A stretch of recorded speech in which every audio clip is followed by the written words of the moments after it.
Hi everyone! Welcome to our Stat Talk podcast. For today's podcast episode, ito ay hatid sa atin ng Bangko Sentral ng Pilipinas o BSP at ng Philippine Statistics Authority o PSA. I am Alexis Jan Tataksil or simply Agoy, Bank Officer 4 of the BSP. Samahan niyo po ako throughout the podcast session as we learn and share interesting thoughts about statistics. Ito po ay in celebration ng 35th National Statistics Month o NSM ngayong buwan ng Oktubre 2024. Kung kayo po ay bago lamang dito sa ating Stat Talk podcast, ang tema natin ngayon sa ating 35th NSM ay Advancing Data and Statistics through Digital Transformation, a Road to an Empowered Nation. Sama po natin ngayon as our resource speaker, please welcome, also from the BSP, Deputy Governor Bernadette Romulo Puyat of the Regional Operations and Advocacy Sector. Yes, magandang araw sa iyo, Agoy, at sa lahat ng nanonood ng podcast na ito. Yeah. Thank you so much, DG. Alam namin na very busy kayo, pero inalay nyo ang inyong oras. Yes. Hindi lang ang oras, no, pati ang support nyo para sa podcast na ito. Kasi partner naman natin ng Philippine Statistics Authority, and I appreciate na inimbita nila ang BSP para sa podcast na ito. So, moving along, DJ Bernadette, we are on our last leg of our Stat Talk podcast. At gaya ng mga previous discussions or episodes, very interesting po ang topic natin ngayon. Dahil ito ay patungkol sa financial inclusion. Ano po ba ang financial inclusion at ano ang kakulugan nito, particularly here in the Philippines? Malalaman po natin yan sa kabuuan ng discussion natin ngayon. So to formally start our discussion, DJ Berna, ito, naririnig natin to kahit na bago tong terminology na ito. Financial inclusion. Ano po ba ang ibig sabihin nito? How do we define financial inclusion? Ang ibig sabihin lang ng financial inclusion na bawat Pilipino ay may access to all financial products and services. So kahit na mayaman, mahirap, babae, lalaki, lahat kabilang.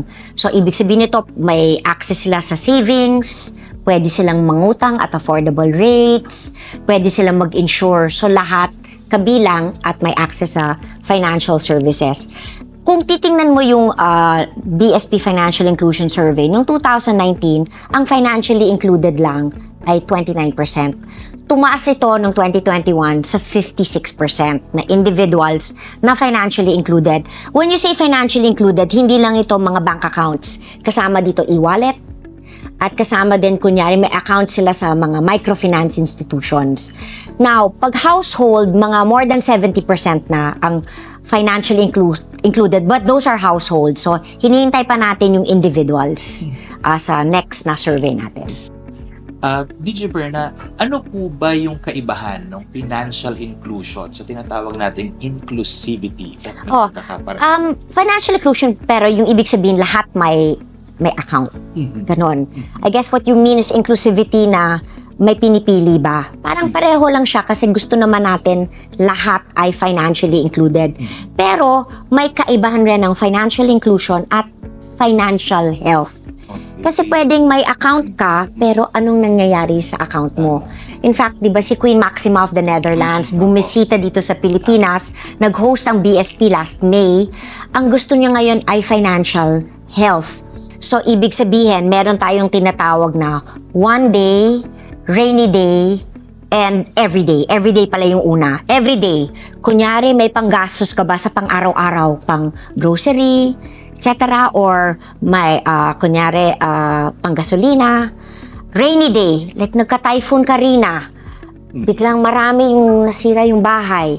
Meron ka pang panggastos para sa rainy day. Kailangan mo ba mangutang sa iba? Or meron ka ng panggastos? Yung one day is retirement. So, kunyari, wala ka ng trabaho, meron ka bang pang-retirement mo? So, ang gusto natin is hindi lang financially included, pero meron kang savings, pang-retirement, yung na-achieve mo yung life goals mo.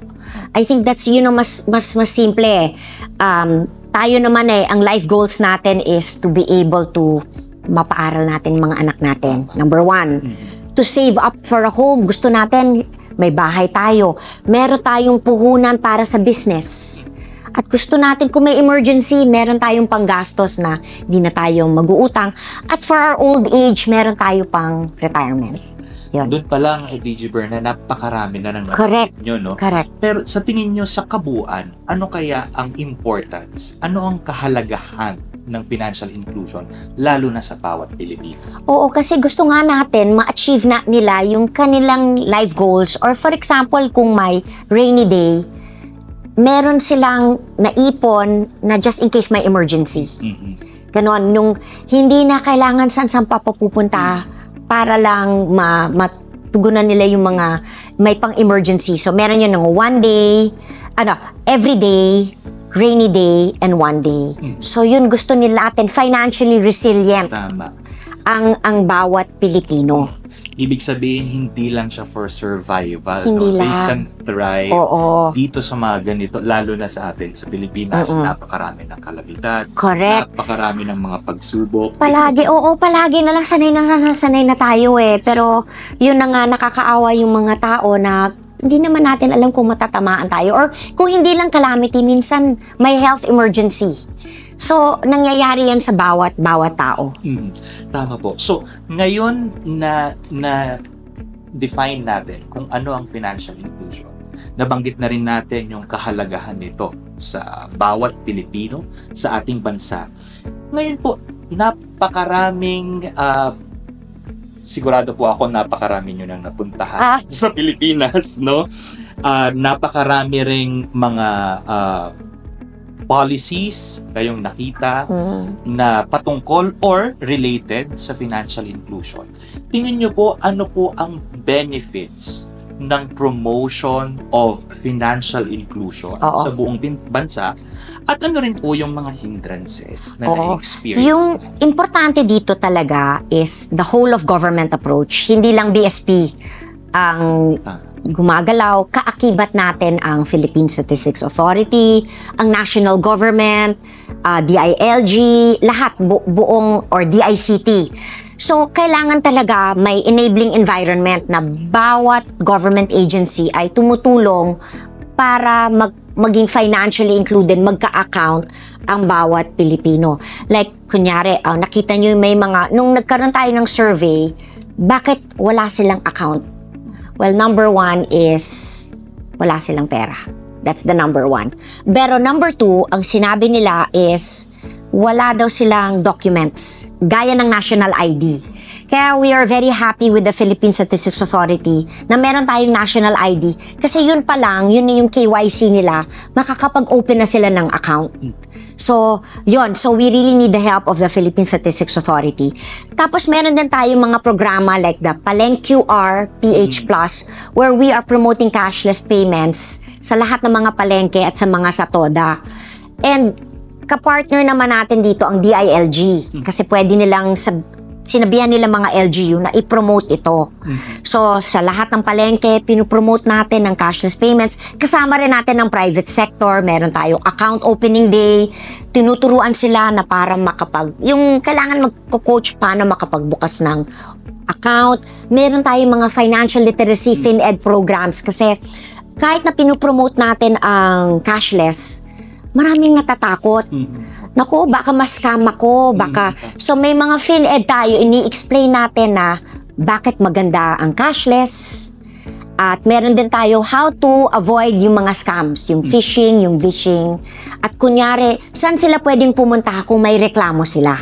So, yun, kasama yun lahat. And, importante ang DICT. Yung mga problema, gusto mga mag-cashless, wala namang connectivity.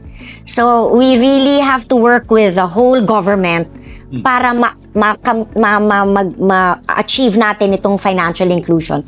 Kaya masayang-masaya kami sa FIO, lalo na nung sa SONA, binanggit ni President Bongbong Marcos Jr. yung Paleng QR PH. That means that yun ang signal niya sa national government na dapat lahat tayong magtulungan para bawat Pilipino ay magka-account. Opo. Siguro, DJ Berna, no, sa lahat ng mga nabanggit niya, meron tayong mga ilang sektor sa lipunan. Sabihin natin, meron tayong mga IP sector. Yes. Or meron rin tayo sa yung henerasyon naman, no? Yung mga seniors natin na hindi madalas nakakagamit ng gadgets or hindi pamilyar sa kanila ang internet. So, ano po ba yung yung approach natin?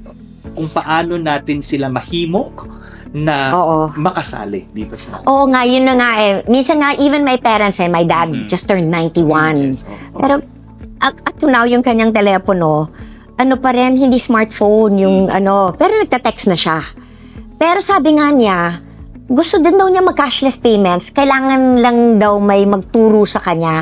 So, ang ginagawa natin sa EFLO, meron tayong office, di ba? For the Financial Learning Office na iba-ibang sektor, pwedeng mga senior citizen ang ating audience, pwede, kunyari, mga kababaihan. So, tayo naman, basta humiling, as we are always willing to give free financial education lessons. Pero, siyempre, hindi kaya ng BSP. Nagpa-partner tayo with the private sector. So, partner natin ang BDO Foundation, ang BPI Foundation, maraming mga kapartner tayo, or kapartner natin ng DTI para sa mga MSMEs. Kapartner natin ng Department of Agriculture para sa mga farmers naman. So, para tinutulungan natin na mag-fin-ed sa iba't ibang sektor na para ma-reach natin. Like, importante talaga yung Department of Agriculture kasi based on the Financial Inclusion Survey, 73% of our farmers are unbanked. Sila dapat yung ating tinutulungan kasi kung wala sa ating mga magsasaka, wala tayong pagkain. So, we really have to help them. So, very important, we just signed an agreement with the Department of Agriculture na financial education lessons para sa ating mga farmers. So, yun mga sector, even for the IP. So, what we do is we partner with the different government agencies kung ano yung sektor nila. Tapos, para tulungan tayo to give financial education. Diyan po sa mga kwento yung mga karanasan na yan, sigurado po ako, DG, na ito ay mga direct observations nyo at napag-aralan nyo na. Since ang pinag-aaralan natin ngayon or ang pinag-uusapan natin ngayon ay tungkol sa statistics, napaka-importante ng datos, ng data. Dapat data-driven lahat. Correct. At ito yung mga nagiging basihan nyo sa mga polisiyang yan. Now, looking at the future, no, ano po kaya ang mga opportunities pa na makukuha natin? At ano rin naman yung mga, mag-ingat muna tayo sa mga threats. Ano naman po kaya yun? Tama ka dyan. You notice with BSP, we are very data-driven. Yes, tama. So, based on the statistics, yung mga survey, nakikita natin kung saan may pagkukulang, saan kailangan tayo magfo-focus. Like, nung nakita natin nga yung mga farmers natin, 73% are unbanked. Though that is based on the 2021 survey. Sa household survey, mas less. Pero we want individual. So, nag-partner na tayo agad with the DA para matulungan natin ang ating mga farmers. By the way, meron na tayo with the Bureau of Fisheries. Yung ating financial ed, hindi yung tuturo lang na parang it's games. Gamified. Gamified. Kasi para dapat it's interesting for them. Hindi yung boring na So, we cater it to the specific sector. In the future, kailangan talaga, we really have to partner and really with the DICT, yung connectivity. Kasi we can just keep pushing for cashless. Kasi kaya natin pinupush yung cashless. Kasi we have 7,641 islands. Imposibleng ma-reach natin yan lahat. So, ma-reach lang natin yan through technology. So, that's why we're pushing for cashless. And technology can reach that 7,641 islands, but provided na may connectivity. So, yun. So, we really need the help in the future, DICT. And then, yung maganda nga nung last time we promoted the Paleng QRPH Plus sa Puerto Princesa, yung DICT Regional Director doon, ang galing, meron na siyang timeline na by next week dito sa market, may free wifi na. Yun, importante yun. So, yun yung, for me, it's really the connectivity, the push of the DILG, so all the LGUs to to promote cashless, tulungan tayo sa FinEd. And importante talaga yung partnership with the PSA. Kasi yung national ID. Pag may national ID, yun na yung KYC mo, makakapagbukas na sila ng account. Napakaganda ng nababanggit niyo because it's all about collaboration, no? Being one, no? Magkakaibang sektor o magkakaibang ahensya ng gobyerno, national government or local government. And with the private sector And also. with the private sector. And itong mga binabanggit nyo ngayon, napakahalaga rin ng papel ng technology. Yes, no? yes. And with this technology, napakarami nyo nang nabanggit na mga innovations na ginagawa ang BSP, ang DICT, at ang iba pang mga ahensya ng pamahalaan. Pero ano pa kaya yung mga teknolohiya or mga programa, no, na kasama or ginagamit ang iba't ibang applications na maaari nating masubaybayan in the future? Well, first of all, masaya ako na, di ba, meron tayong 6 digital banks. But the BSP just announced na this will be increased to 10. So, we will be giving, I think, starting 2025, 4 more licenses to digital banks. Kasi, so, yun, nagpapasalamat dahil sa BSP, yun. Kasi ang digital banks, hindi naman kailangan ng pwesto. They can reach, imagine mo, nung pandemic, lockdown, paano nabigay yung ayuda kung walang e-wallet? In fact, yung increase from 29% to 56%, that was driven by e-money accounts. So even nga ngayon I'm sure lahat kayo, di ba, nakakapagbayad na kayo payments, nasa bahay lang kayo, hindi na kayo kailangan lumabas ng bahay to pay all of your, yung pagbayad sa kuryente, sa tubig, those are all e-payments. So, yun, una sa lahat, yung sa BSP, we increased to +4 and +4 digital banks. So, magkaka-10 digital banks na tayo. And that is all for financial inclusion. Kasi dapat new accounts yon. So, and what we want to see kasi, the more you also use, for example, like, e-wallet mo, the more you use it, kasi di ba ngayon, pag umuutang ka, kailangan may collateral. Correct. Pero, the more you use your e-wallet, you create your digital footprint. So, nakikita na nila doon, based there, na magpapautang na sila without collateral. Kasi nakikita nila yung digital footprint mo and nakakapagpautang sila na mas mabilis na. Hindi na yung dami-daming binibigay na dokumento. So, based on your financial footprint, makakapag-utang sila at a lower interest rate, hindi na sila magpa 5-6 na no collateral. Kaya very popular, mas popular mga microfinance institutions. Kasi less documents, no collateral, at mabilis.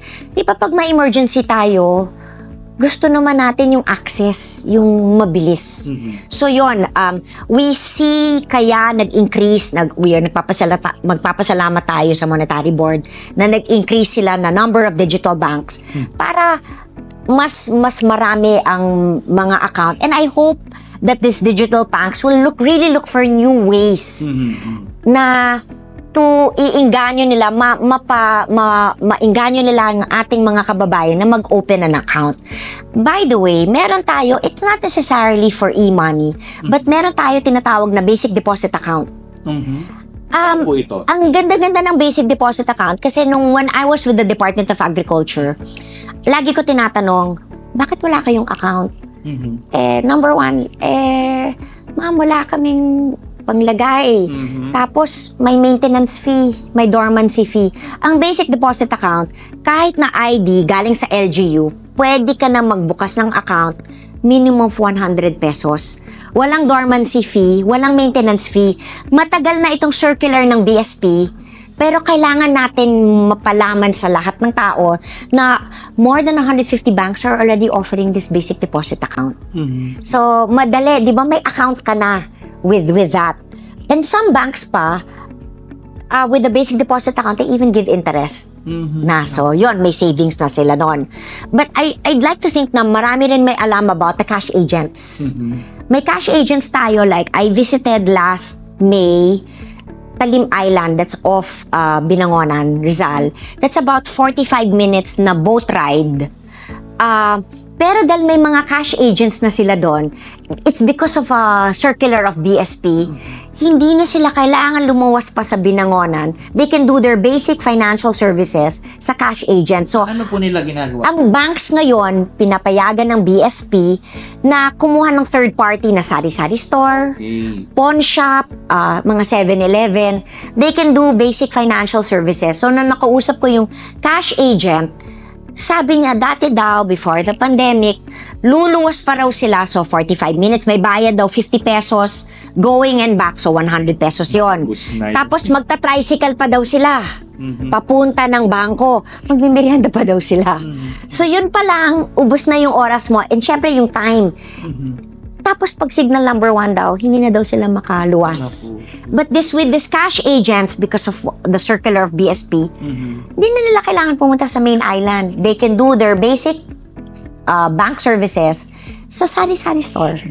So, yun. Marami po tayo sa sektor, iba't ibang sektor ng lipunan na sinasabi, paano po kung wala kaming internet connection, wala kaming kuryente, paano po namin malalaman yung mga impormasyon na yan? Yun na nga Paano po kami makakapagbukas? Ito yung sinasabi natin, no, na digital divide. Correct, correct. Sa atin sa Pilipinas, developing country tayo. Yes. Ano po yung ginagawa ng pamahalaan para address? That's why nga masaya kami na DICT is more proactive now. So nagbibigay sila ng, alam ko, broadband ng masa to give internet services to yung mga walang connectivity talaga. But I think also in the BSP, we're also exploring offline solutions. Okay. Para kasi hindi lang tayo basta may connectivity. I know we are exploring that, yung offline solutions. So, importante yung sa connectivity, yung offline solutions. Pero meron din tayo pinapilot with our own, sa TDIO, with our branches, yung Starlink.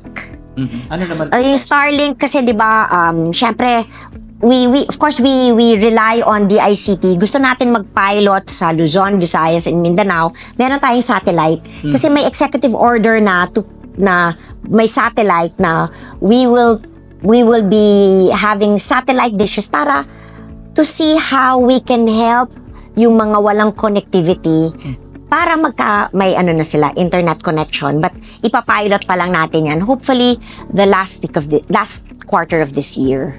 So nakikita natin ngayon yung importansya ng bawat government agencies sa financial inclusion. Correct. Ngayon naman po, Dish, ano naman po kaya ang nakikita nating role ng mga policymakers, ng ating mga legislators, sa pagpapalawig pa ng financial inclusion? You know, I was very happy nung 2022 pinasa nila yung Financial Consumer Protection Act. Kasi lagi naman tinatanong ng ating mga consumers, paano kami mapoprotektahan? So with Financial Consumer Protection Act, gusto mo kasi na transparent. Na gusto, di ba, BSP kasi really was the one who pushed for the FCPA. Na dapat number 1 talaga ang consumer, ang tao. So first, dapat transparent. Dapat lahat walang hidden charges, nakikita yung mga fees. Number 2, dapat equal lahat. Mayaman, mahirap, babae, lalaki, lahat. Equal opportunity. Pero for me, importante yung effective recourse. Kung may reklamo sila, saan sila magrereklamo? At kung ganong kabilis tugunan ang kanilang mga tanong, mga questions. Meron tayo sa BSP tinatawag na Bob, di ba? Si Bob. BSP Online Buddy na nilaunch nung time ng pandemic. And yun, madali, agad-agad. Tayo sa BSP, meron tayo, di ba, Consumer Protection Office.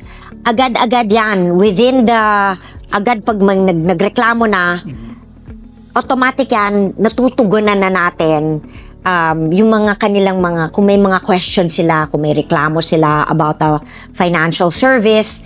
Tapos ang maganda pa with the FCPA, meron na tayo ngayon na kunyari hindi magkasundo ang financial service provider at ang consumer, meron na tayo parang sarili nating court na pwede nating patawag at matutugunan na natin yung reklamo ng consumer at yung maghaharapan. Dati kasi before the FCPA, Walang ganun. Pwede lang natin, makikusap lang tayo sa bangko, tulungan nyo. Pero ngayon, at least parang may ngipin na pwedeng, para tayo may court, up to 10 million na pwedeng parang judge tayo, haharapin yung consumer at yung bangko, financial service provider. Tapos kakapasa lang ng presidente, he signed into law yung AFASA, yung anti-financial scamming, yung marami kasi na loloko sa phishing. So kakapasa lang yon recently, and at least that will give the BSP more teeth para hindi na masascam yung ating mga kababayan. Ito po ay patungkol sa mga consumers. Paano naman po yung ating mga MSMEs? More than 90%. Correct, 99%. Correct. According to the data ng DTI, no? Paano naman po yung mga online sellers ngayon na nagsilabasan, no? Yung marami sa kanila nabubugos, nasa-scam din. Correct. Paano naman sila? Oo. We work well with, kasi tayo talaga, mga financial service providers, pero meron din tayong tinatawag na no wrong door policy. So we work closely with the DTI, SEC, Insurance Commission, PDIC, at kunyari minsan kasi may mga reklamo na hindi pang BSP, pero ang ginagawa ng BSP ngayon, kunyari hindi under us, tayo na nagre-refer sa tamang government agency. Kasi yung pinakaayaw na ayaw ng tao na, ay hindi kami yan, pumunta ka sa ganyan, tapos ang dami nangyayari.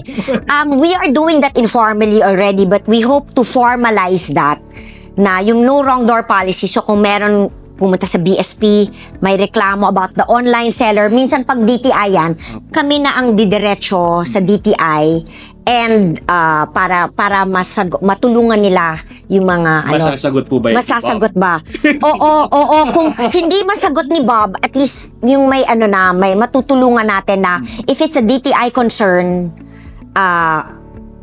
tulong-tulungan na tayo. Again, collaboration is key. Yes. Napakarami ng ang dami. Time. Pero dito pa lang sa napag-usapan natin, DG, no? Parang bigla kong naisip na ang dami pala nating pwedeng ma-share sa ating mga kababayan, no? Na marami pala tayong programa na hindi alam. That's why I'm so happy with the Philippine Statistics Authority. Kasi naisip na-remember nila ang BSP. Yes. And hindi lang for the national ID, but they remembered, and I'm sure maraming nanonood sa podcast ng PSA. So at least additional na may makakaalam na marami pala tayong programa na pwedeng ma-share sa kanilang mga... Meron pa po ba tayong mga gustong sabihin sa ating mga manonood? Oo. Yun lang, ang gusto lang natin is always look at the BSP Facebook page. Nandun naman lahat, as much as possible, we give all the information. And then, yung BSP website natin, we're continually improving it para lang maging more informative sa ating mga kababayan. We're in the works of gusto natin magka-app. Para madali lang sa app, makikita mo na kahit na offline, makikita mo yung may mga simple questions nila, masasagot agad. Kasi tayo naman sa BSP, we want to be closer to the people. Yes. So, kasi pag iniisip nila yung BSP, akala nila, napakalayo, hindi namin maabot. Hindi maabot. We want everybody to know that we are looking for ways para tayo na mismo. Tayo nang lalapit. Yes, that's why nga yung maganda nga yung palengke QR yung we go. Lahat ng palengke pinupuntahan na natin para lang ma-share yung ating mga programs and yung mga FinEd, yung mga FinLit. Yun, so we're doing all we can, pero we cannot do it alone. We need the help of the national government, the PSA, and of course, the private sector. And that's financial inclusivity. That's financial inclusion, yes. So maraming salamat Thank you po, so much. DG Thank you. Thank you for this opportunity, sharing our programs and policies. And I hope this is not the last time. And I think it's their Statistics Month today. Yes. So happy Statistics Month sa Philippine Statistics Authority. All right. Once again, thank you po, DJ Berna, and to everyone sa ating audiences. We are very grateful na nakaabot po tayo ngayong last episode ng ating Stat Talk podcasts. Maaari nyo pong i-share itong podcast video to your friends and colleagues. pwede rin po tayong mag-iwan ng takeaways from today's podcast video sa comment section with the official hashtag NSM Road to 35. This is Agoy Pataksil of the Stat Talk Podcast. Always remember, data is more than just numbers.